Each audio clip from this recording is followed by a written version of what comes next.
Shalom, Kingdom Inspiration. Hari ini kita akan bersama-sama merenungkan kebenaran firman Tuhan.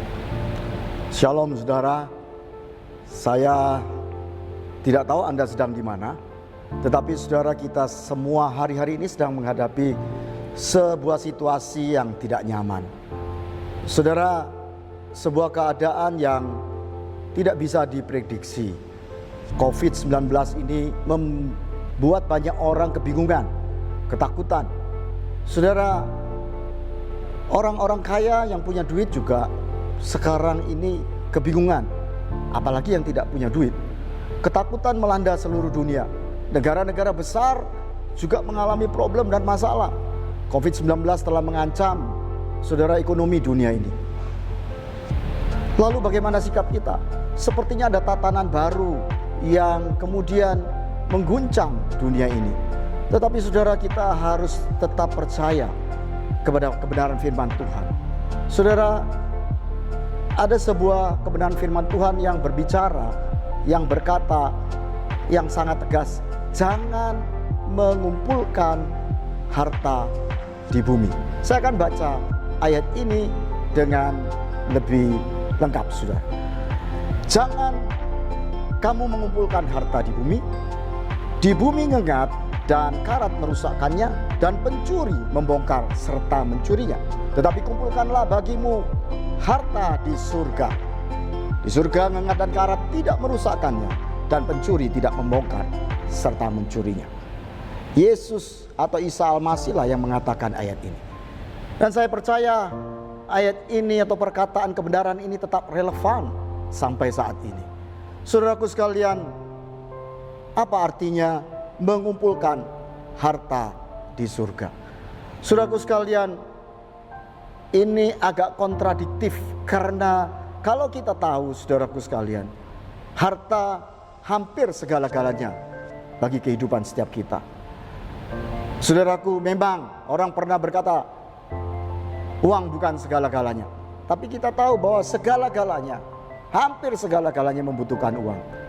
Kecuali saat-saat ini ketika COVID-19 melanda dunia, sepertinya ada tatanan baru bagaimana kita menyikapi harta. Bagaimana kita menyikapi apa yang Tuhan berikan kepada setiap kita. Saudaraku sekalian, lalu kemudian apakah harta, mengumpulkan harta di surga? Bagaimana cara mengumpulkan harta di surga?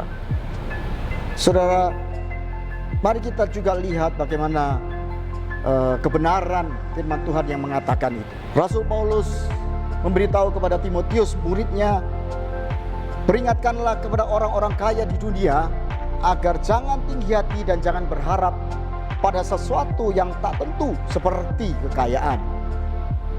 Jadi kekayaan ini sudah ditulis bahwa sesuatu hal yang tak tentu, melainkan kepada Allah yang dalam kekayaannya memberikan kepada kita segala sesuatu untuk dinikmati.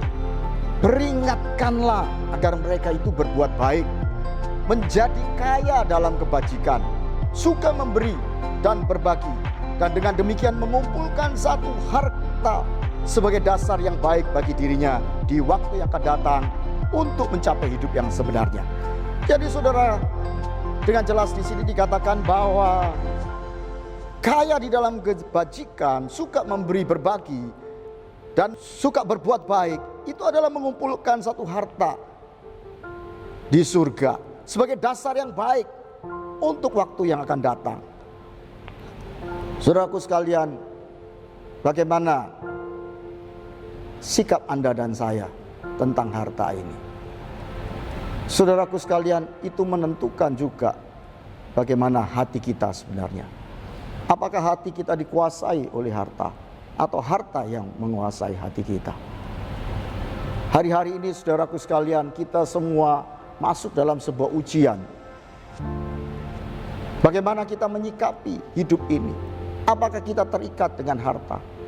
Ataukah saudaraku, harta hanya sebuah pelengkap dalam kehidupan setiap kita?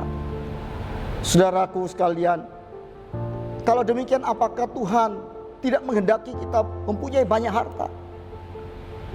Kalau demikian, apakah Tuhan itu membenci orang yang banyak harta? Saudaraku sekalian, saya percaya kita bisa punya sikap yang baik di dalam hati kita, walaupun kemudian Tuhan mempercayakan banyak harta. Sikap itu adalah sikap seperti seorang bendahara. Saudaraku, aplikasi atau contoh yang gampang adalah ketika Anda melihat kasir di bank. Ketika seorang deposan menaruh uang di bank, kasir itu dengan senyum akan menerima uang itu. Demikian juga manakala deposan itu mengambil uang di bank. Hari-hari ini saudaraku, banyak orang ambil uang di bank. Kasir itu pun tetap dengan senyum menyodorkan uang deposan itu. Artinya bendahara atau kasir ini hanya dipercayakan uang, tetapi dia bukan pemiliknya. Dengan demikian saudaraku, di dunia ini juga kita juga harusnya demikian. Kita mungkin seorang yang bertalenta, yang luar biasa untuk bisa diberkati, untuk bisa mengumpulkan harta.